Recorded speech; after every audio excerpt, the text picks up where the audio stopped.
Welcome to A edu. और ए edu के हमारे इस यूट्यूब चैनल में आप सभी का स्वागत है। तो हम लोग आधुनिक भारत के इतिहास को पढ़ रहे थे, जिसके अंतर्गत हम लोगों ने पिछले वीडियो में आंग्ल मैसूर युद्ध को पूरा डिटेल में समाप्त किया।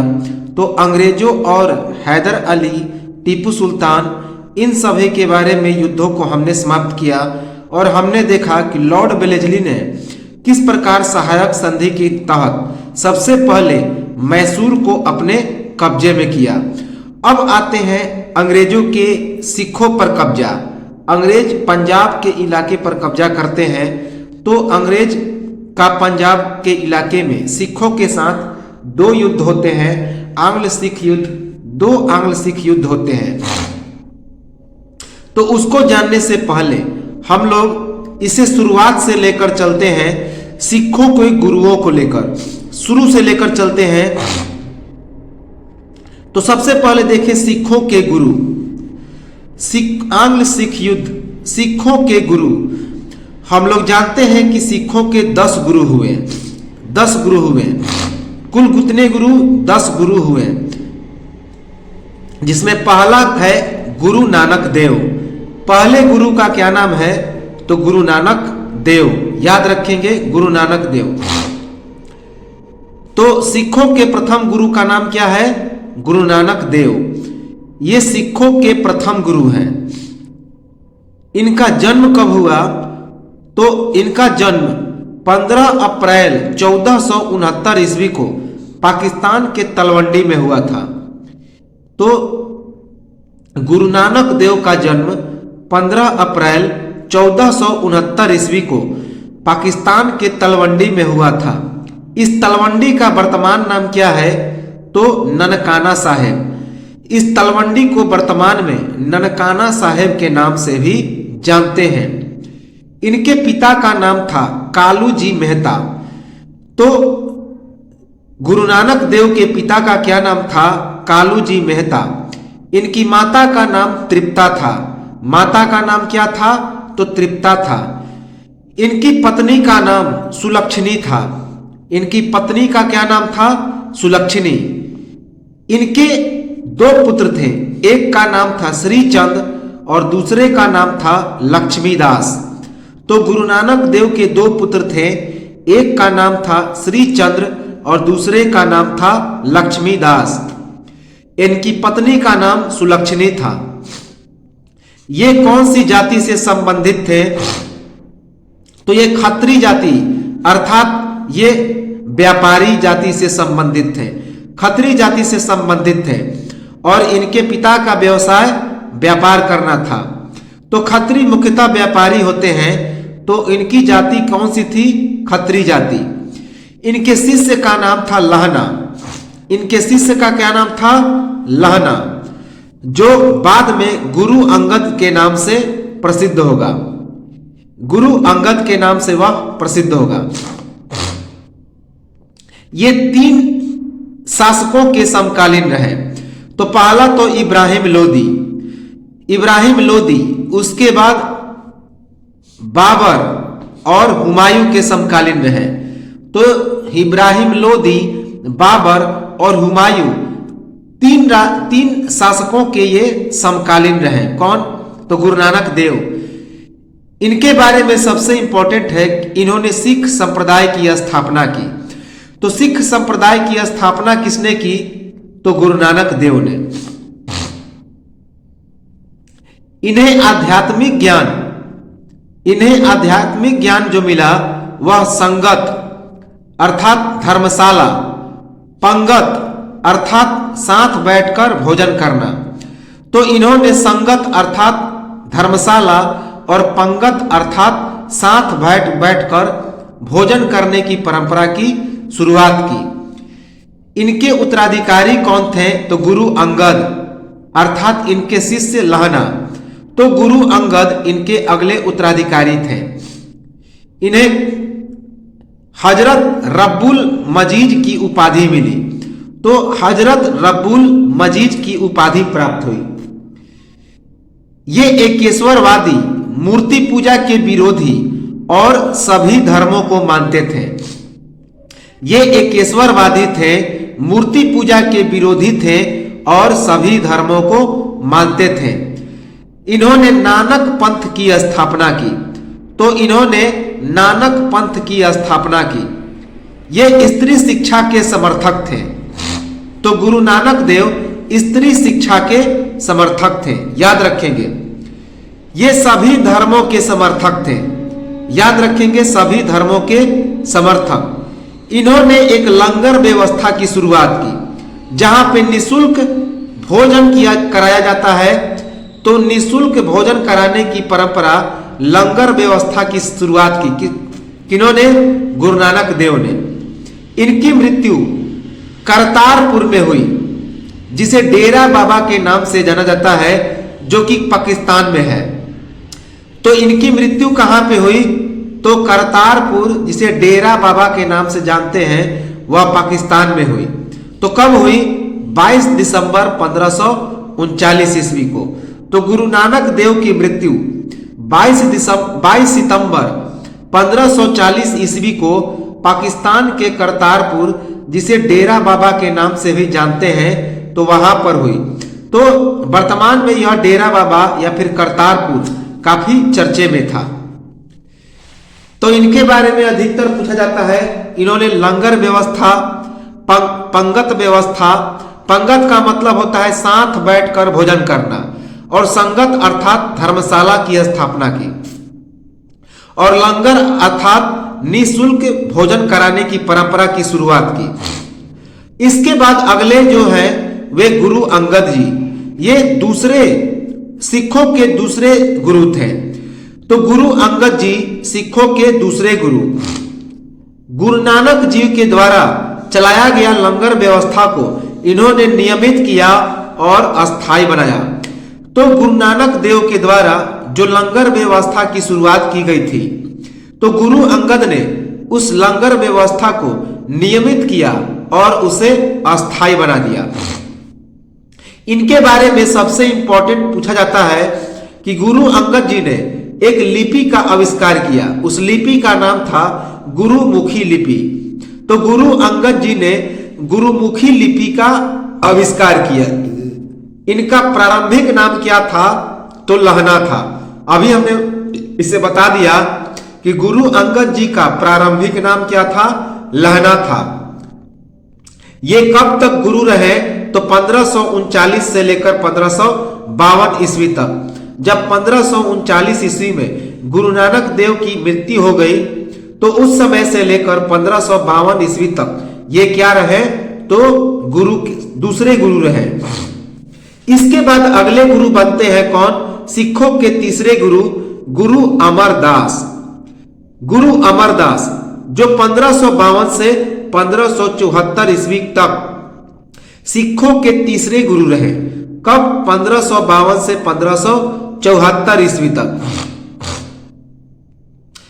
इन्होंने एक बावड़ी का निर्माण कराया। बावड़ी अर्थात कुआं का निर्माण कराया, जिसके बारे में एक कहावत है। यह कहावत है कि जो भी इसमें नहाता है उसका सब दुख दूर हो जाता है। तो गुरु अमरदास ने एक बावड़ी अर्थात कुआं का निर्माण कराया, जिसके बारे में यह कहा जाता है कि जो भी इसमें नहाता है उसका सारा दुख दूर हो जाता है, याद रखेंगे। इन्होंने 22 गद्दियों की स्थापना की और उसमें महंतों की नियुक्ति की। तो याद रखेंगे, गुरु अमरदास ने 22 गद्दियों की स्थापना की और उन गद्दियों में महंतों की नियुक्ति की। महंत अर्थात उसके जो मुख्य पुजारी होते हैं। गुरु अमरदास से अकबर मिलने स्वयं गोविंदवाल गया था। गोविंदवाल गुरु अमरदास की क्या थी? तो निवास स्थल थी। तो अकबर स्वयं गोविंदवाल गुरु अमरदास से मिलने गया था।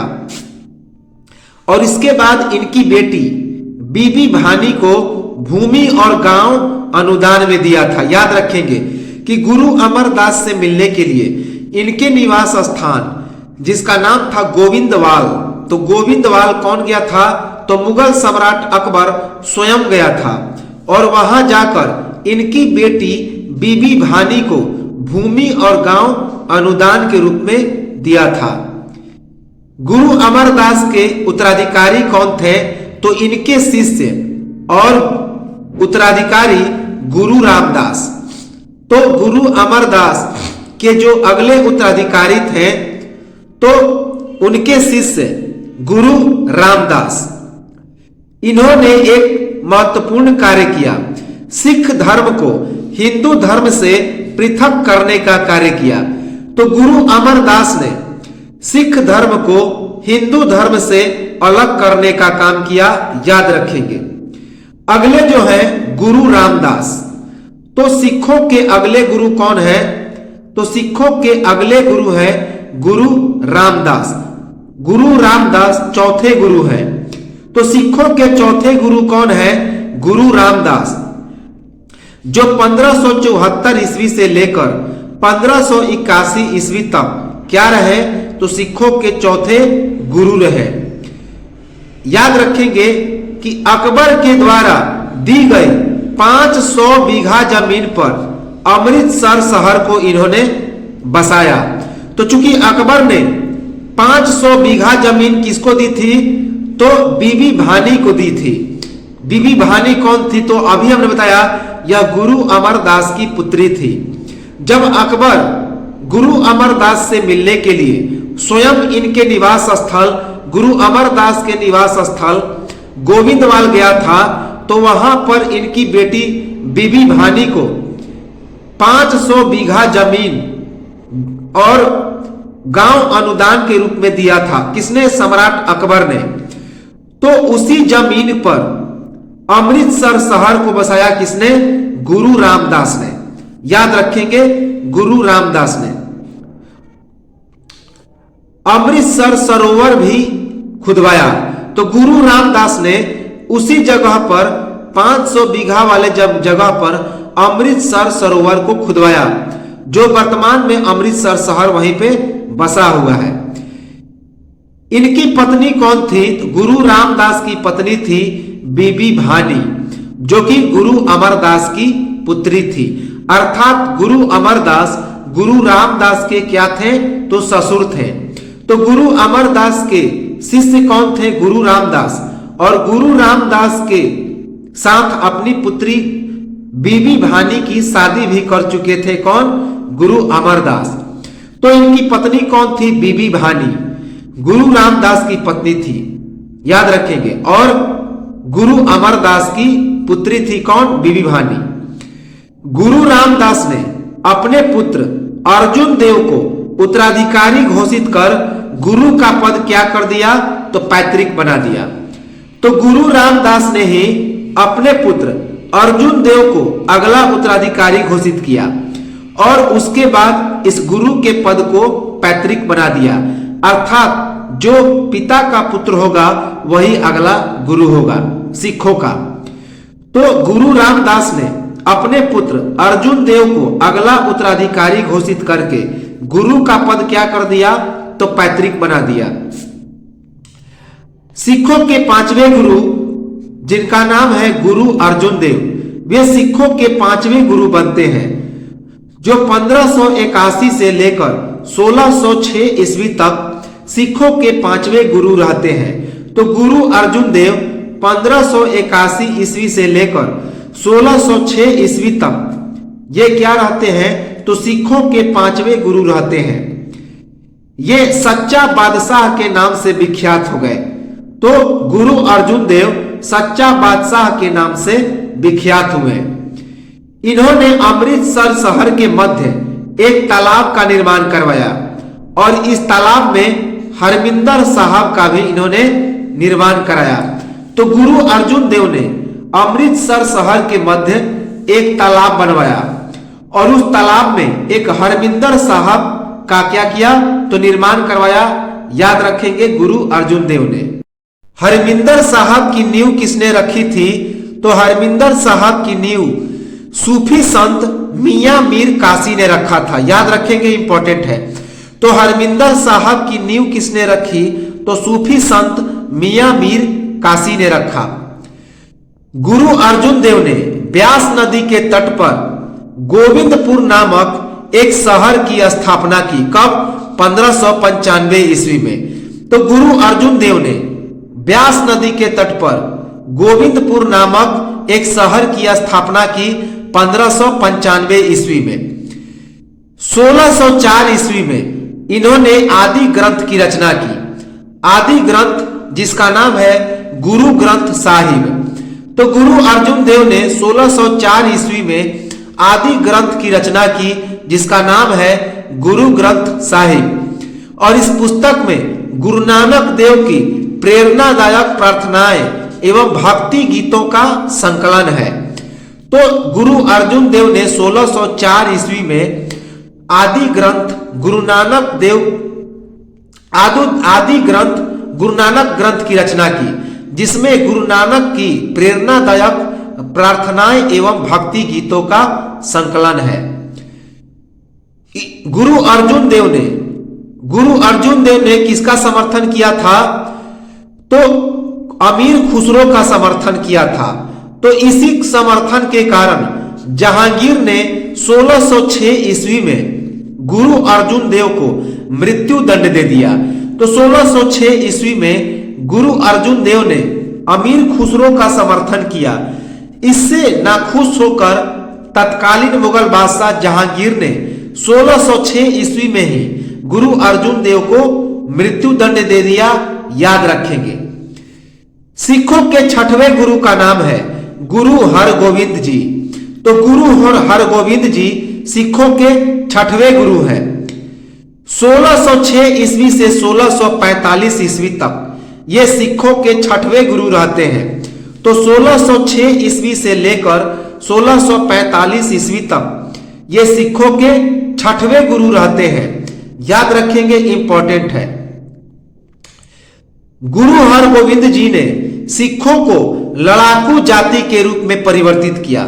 तो गुरु हरगोविंद जी ने सिखों को लड़ाकू जाति के रूप में परिवर्तित किया। शिष्यों को मांसाहार की अनुमति दे दी। अपने शिष्यों को मांस और मछली खाने की इन्होंने अनुमति दे दी। इन्होंने किसका निर्माण किया?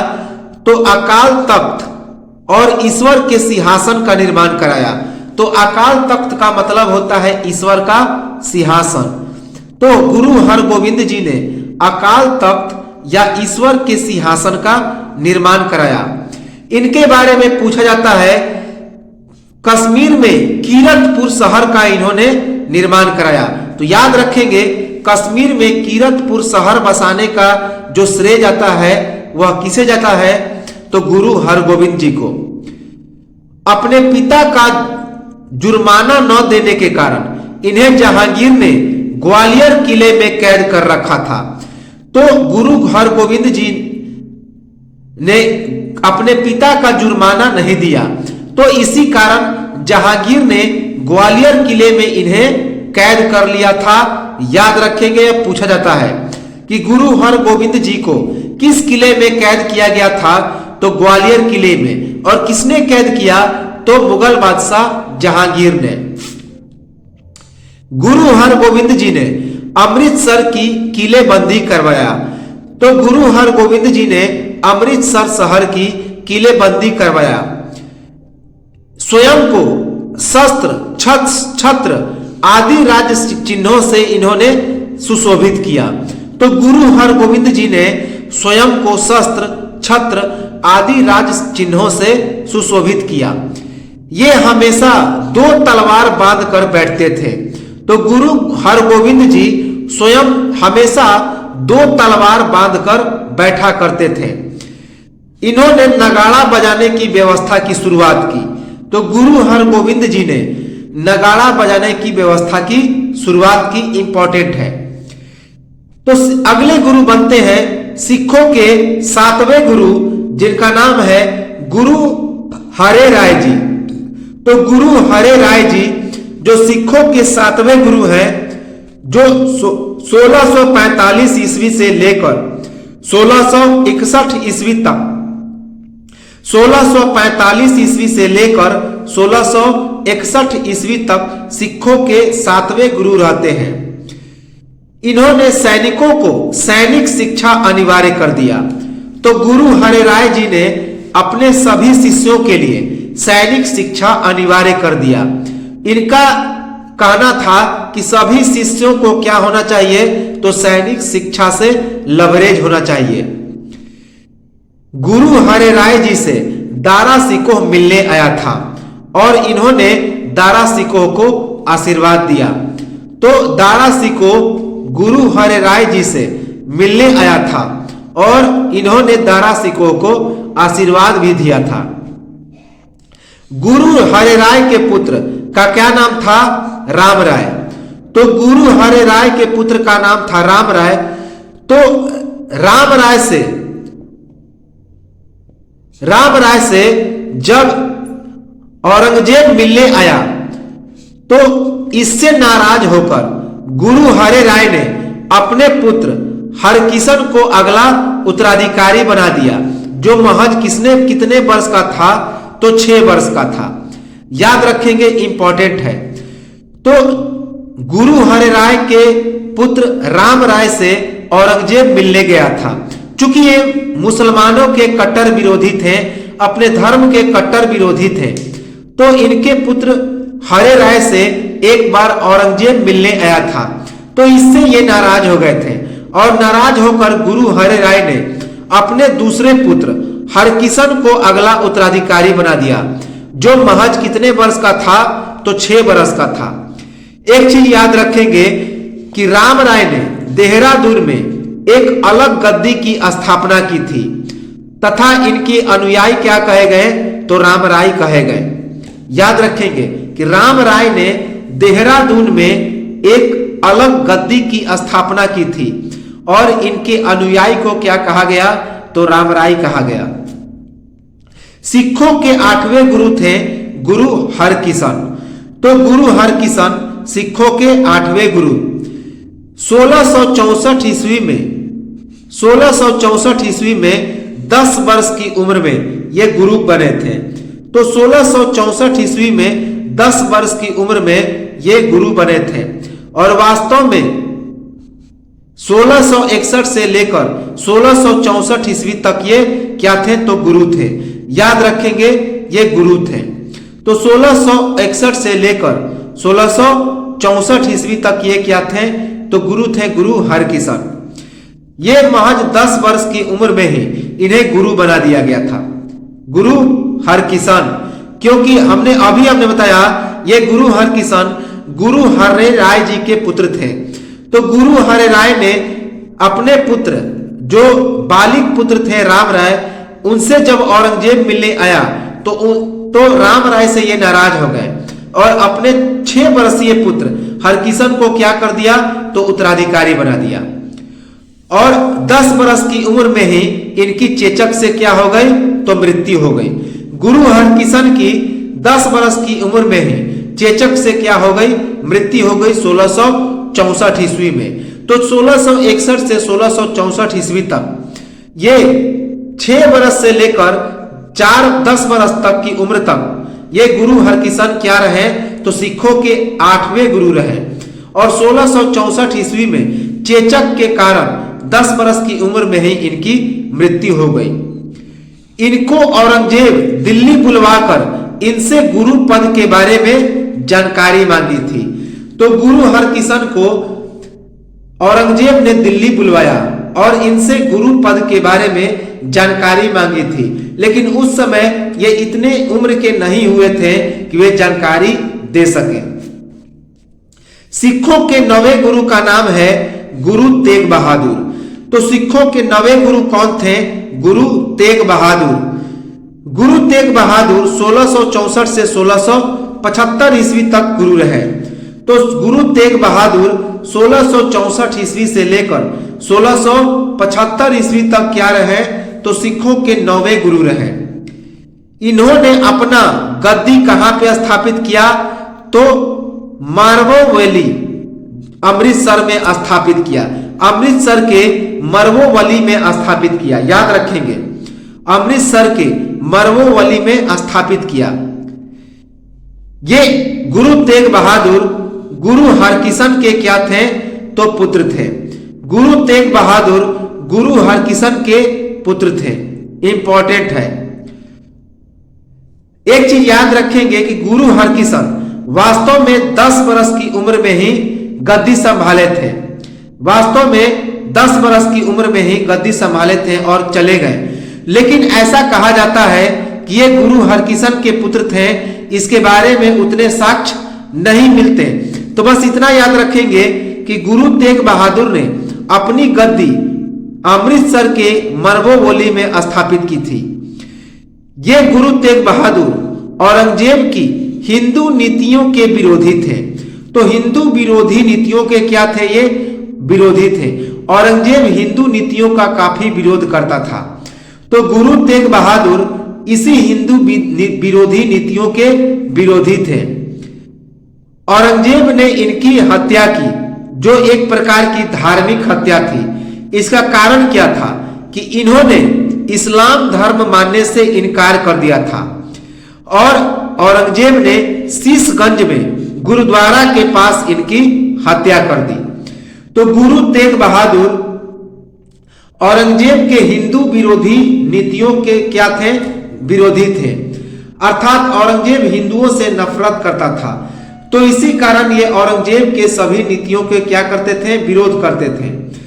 और औरंगजेब के इस्लाम धर्म को मानने से इन्होंने इनकार कर दिया। तो इससे नाखुश होकर औरंगजेब ने शीशगंज में गुरुद्वारा के पास इनकी हत्या करवा दी, और जो एक प्रकार की धार्मिक हत्या थी। सिखों के 10वें और अंतिम गुरु बेहद इंपॉर्टेंट है, यहां से प्रश्न आते रहते हैं, जिनका नाम है गुरु गोविंद सिंह। गुरु गोविंद सिंह, इनका जन्म 1666 में हुआ और मृत्यु 1708 में हुआ। तो सिखों के 10वें गुरु, जिनका नाम है गुरु गोविंद सिंह, ये सिखों के 10वें और अंतिम गुरु थे। तो गुरु गोविंद सिंह सिखों के 10वें और अंतिम गुरु थे। सिखों के अंतिम और 10वें गुरु, सिखों के अंतिम और 10वें गुरु थे। इनका जन्म कब हुआ? तो पटना में हुआ 1666 ईस्वी में। तो बिहार के एग्जाम में इनसे प्रश्न पूछे जाते हैं, क्योंकि इनका जन्म कहां पे हुआ? तो पटना के बिहार से, पटना के कहां पे? तो बिहार शरीफ में। याद रखेंगे, इंपॉर्टेंट है। पटना साहिब के नाम से भी उसे जाना जाता है, जो वर्तमान में पटना सिटी या पटना साहिब के नाम से जाना जाता है। जिस उस समय जब इनका जन्म हुआ था तो उसे बिहार शरीफ के नाम से जाना जाता था, जो अब वर्तमान में पटना साहिब या पटना सिटी के नाम से जानते हैं। तो इनका जन्म पटना साहिब में 1666 ईस्वी में हुआ। ये स्वयं को सच्चा बादशाह कहते थे। ये अपने आप को क्या कहते थे? सच्चा बादशाह। तो गुरु गोविंद सिंह स्वयं को सच्चा बादशाह कहते थे। बादशाह अर्थात बादशाह। इनकी पत्नी, 2 पत्नी थी। एक का नाम था सुंदरी और दूसरे का नाम था जीतू। तो गुरु गोविंद सिंह की 2 पत्नियां थीं। एक का नाम था सुंदरी और दूसरे का नाम था जीतू। इन्होंने एक पाहुल प्रणाली की शुरुआत की। पाहुल प्रणाली की शुरुआत की, जिसमें दीक्षित होने वाले को क्या कहा जाता था? खालसा कहा जाता था। तो इन्होंने एक पाहुल प्रणाली की शुरुआत की, जिसमें जो लोग दीक्षित हो जाते थे, अर्थात जिन्हें पाहुल प्रणाली के अंतर्गत शिक्षा दिया जाता था, तो उस शिक्षित होकर वे खालसा कहे जाते थे। याद रखेंगे, इन्होंने आनंदपुर नामक एक शहर की स्थापना की और उसे ही निवास स्थल बनाया। तो गुरु गोविंद सिंह ने आनंदपुर नामक शहर की स्थापना की और उसे ही निवास स्थल बनाया। इन्होंने हिमाचल प्रदेश, जिसे उस समय पाउंता कहा जाता था, तो हिमाचल प्रदेश जिसे उस समय पाउंता कहा जाता था, उस शहर की स्थापना की और उसी पाउंता या हिमाचल प्रदेश को अपना कार्य स्थल बनाया। तो गुरु गोविंद सिंह ने हिमाचल प्रदेश या पाउंता नामक शहर की स्थापना की और उसे ही अपना कार्य स्थल बनाया। गुरु गोविंद सिंह ने पाउंता में कृष्ण अवतार नामक एक ग्रंथ की रचना की। तो कृष्ण अवतार नामक एक ग्रंथ की रचना की, याद रखेंगे, इंपॉर्टेंट है। इनकी आत्मकथा क्या कही जाती है? तो विचित्र नाटक। विचित्र नाटक में गुरु गोविंद सिंह की आत्मकथा वर्णित है। सभी को अपने नाम के बाद सिंह जोड़ने का इन्होंने आदेश दिया। तो गुरु गोविंद सिंह ने सभी को अपने नाम के बाद सिंह जोड़ने का आदेश दिया। तो इसी कारण जितने सारे लोग सिख संप्रदाय के होते हैं वे अंत में क्या लगाते हैं? तो सिंह लगाते हैं, याद रखेंगे, सिंह। तो गुरु गोविंद सिंह ने सभी को अपने नाम के बाद सिंह जोड़ने का आदेश दिया। इनके बारे में एक इंपॉर्टेंट फैक्ट है जो बार बार पूछा जाता है। इन्होंने खालसा पंथ की स्थापना की। तो इन्होंने खालसा पंथ की स्थापना की, याद रखेंगे, पाहुल प्रणाली के अंतर्गत। कब किया स्थापना? तो 1699 ईस्वी में बैसाखी के दिन। तो 1699 ईस्वी में बैसाखी के दिन गुरु गोविंद सिंह ने क्या चीज स्थापना की?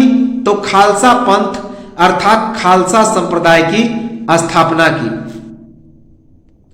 सिखों के धार्मिक ग्रंथ आदि ग्रंथ जिसे गुरु ग्रंथ साहिब कहा जाता है, उसको इन्होंने नवीनतम रूप प्रदान किया और व्यवस्था दी कि अब जो गुरुवाणी है वह सिख संप्रदाय के गुरु का कार्य करेगी। गुरुवाणी का मतलब होता है यह जो लोग आदि ग्रंथ का पालन करते हैं उसे गुरुवाणी कहा जाता है। तो आदि ग्रंथ में जितने सारे नियम हैं उसे क्या कहा जाता है? तो गुरुवाणी कहा जाता है। तो इन्होंने कहा कि अब गुरुवाणी सिख संप्रदाय के गुरु का कार्य करेगी और इन्होंने सिखों के धार्मिक ग्रंथ आदि ग्रंथ को नवीनतम रूप प्रदान किया, याद रखेंगे, इंपॉर्टेंट है।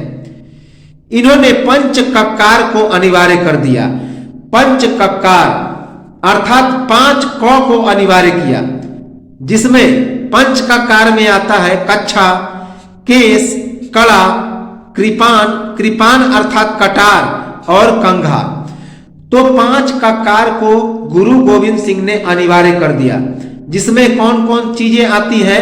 तो कच्छा, केस, कंघा, कृपान और कड़ा, याद रखेंगे। गुरु गोविंद सिंह के समय पुरुष अपने नाम के साथ सिंह तथा महिलाएं कौर लगाने लगी। तो अभी ये चीज हमने बता दिया कि इनके समय पुरुष अपने नाम के साथ सिंह लगाने लगे और महिलाएं कौर लगाने लगी। तो आज भी जो सिखों की महिलाएं हैं उनके नाम के साथ क्या लगा रहता है? जैसे हरविंदर कौर, राजिंदर कौर, ये सभी महिलाएं होती हैं। जबकि सिंह लगा रहता है तो वे सभी क्या होते हैं? तो पुरुष होते हैं। 1690 ईस्वी में नांदेड़ का युद्ध हुआ, जिसमें गुरु गोविंद सिंह ने मुगल सेनापति अलीफ खां को क्या किया? तो पराजित किया। 1690 ईस्वी में नांदेड़ का युद्ध हुआ, जिसमें गुरु गोविंद सिंह ने मुगल सेनापति अलीफ खां को पराजित किया। 1704 ईस्वी में आनंदपुर का युद्ध हुआ, जिसमें मुगल सेना क्या हो गए? तो विजयी हो गए और गुरु गोविंद सिंह के दोनों पुत्र, एक का नाम था जोरावर सिंह और दूसरे का नाम था फतेह सिंह, इन दोनों की हत्या हो गई। तो गुरु गोविंद सिंह के कितने पुत्र थे? 2 पुत्र, एक का नाम था जोरावर सिंह और दूसरे का नाम था फतेह सिंह। तो 1704 ईस्वी में आनंदपुर का युद्ध हुआ, जिसमें मुगल सेना क्या हो गए? तो विजयी हो गए और गुरु गोविंद सिंह के दोनों पुत्र जोरावर सिंह और फतेह सिंह, इन दोनों की हत्या हो गई। 1705 ईस्वी में चकमौर का युद्ध हुआ। इस चकमौर के युद्ध में गुरु गोविंद सिंह के 2 पुत्र, एक का नाम था अजीत सिंह और दूसरे का नाम था जुझारू सिंह, वे दोनों भी मारे गए और इसमें मुगल विजयी रहे। तो गुरु गोविंद सिंह के 4 पुत्र थे और चारों पुत्र की युद्ध में हत्या हुई। 1704 ईस्वी में आनंदपुर का युद्ध हुआ, जिसमें मुगल सेना विजयी हुए और 2 पुत्र जोरावर सिंह और फतेह सिंह की हत्या हुई। जबकि 1705 ईस्वी में चकमौर का युद्ध हुआ और इसमें गुरु गोविंद सिंह के बाकी बचे दो पुत्र अजीत सिंह और जुझारू सिंह ये दोनों मारे गए और मुगल क्या रहे तो मुगल विजयी हो गए। 1705 ईस्वी में खिदराना का युद्ध हुआ। तो खिदराना का युद्ध हुआ जिसमें गुरु गोविंद सिंह ने मुगलों को बुरी तरह से क्या किया तो पराजित किया। तो 1705 ईस्वी में खिदराना के युद्ध में गुरु गोविंद सिंह ने मुगलों को बुरी तरह से क्या किया तो पराजित किया। सरहिंद के मुगल फौजदार वजीर खान ने जोरावर सिंह और फतेह सिंह को दीवार में चुनवा दिया था। तो एक चीज याद रखेंगे कि जब 1704 ईस्वी में आनंदपुर का युद्ध हुआ था तो इनके दो पुत्र जोरावर सिंह और फतेह सिंह की हत्या हुई थी। तो वास्तव में यह हत्या किसने किया था? सो सरहिंद के मुगल फौजदार वजीर खान ने। इस वजीर खान ने जोरावर सिंह और फतेह सिंह को दीवार में चुनवा दिया था। कहां पे? दीवार में चुनवा दिया था वजीर खान ने। 1705 ईस्वी में खिदराना के युद्ध में गुरु गोविंद सिंह ने मुगलों को बुरी तरह से हराया था। बहादुर शाह प्रथम के साथ इनके अच्छे संबंध थे। तो गुरु गोविंद सिंह का बहादुर शाह प्रथम के साथ काफी अच्छा संबंध था। याद रखेंगे, इंपॉर्टेंट है। गुरु गोविंद सिंह की मृत्यु कब हुई? तो 1708 ईस्वी में 7 अक्टूबर 1708 ईस्वी को गुरु गोविंद सिंह की मृत्यु हुई। गुल खान नामक पठान ने इनकी हत्या कर दी। कहां पे? तो नांदेड़ जिला में। तो 7 अक्टूबर 1708 ईस्वी को गुरु गोविंद सिंह की गुल खान नामक पठान ने नांदेड़ में हत्या कर दी। याद रखेंगे, इंपॉर्टेंट है। तो ये तो था सिखों के गुरु। सिखों के बारे में अब हम लोग चर्चा करेंगे कि किस प्रकार सिख अंग्रेज के संपर्क में आते हैं और उसके बाद अंग्रेज सिखों का भी सफाया करके उन पर कब्जा करते हैं और लगभग आधी भारत पर कब्जा करेंगे। तो इसे बार बार कंटिन्यू करके देखते रहें, सुनते रहें और उसके बाद इसे लाइक, सब्सक्राइब और कमेंट करें। तो मिलते हैं हम लोग इस आधुनिक भारत के इतिहास को और चर्चा करेंगे बंदा बहादुर को और उसके बाद महाराजा रणजीत सिंह को, जो कि सिखों के सबसे इंपॉर्टेंट राजा हुए। तो मिलते हैं हम लोग अगले वीडियो में। तब तक नमस्कार, जय हिंद।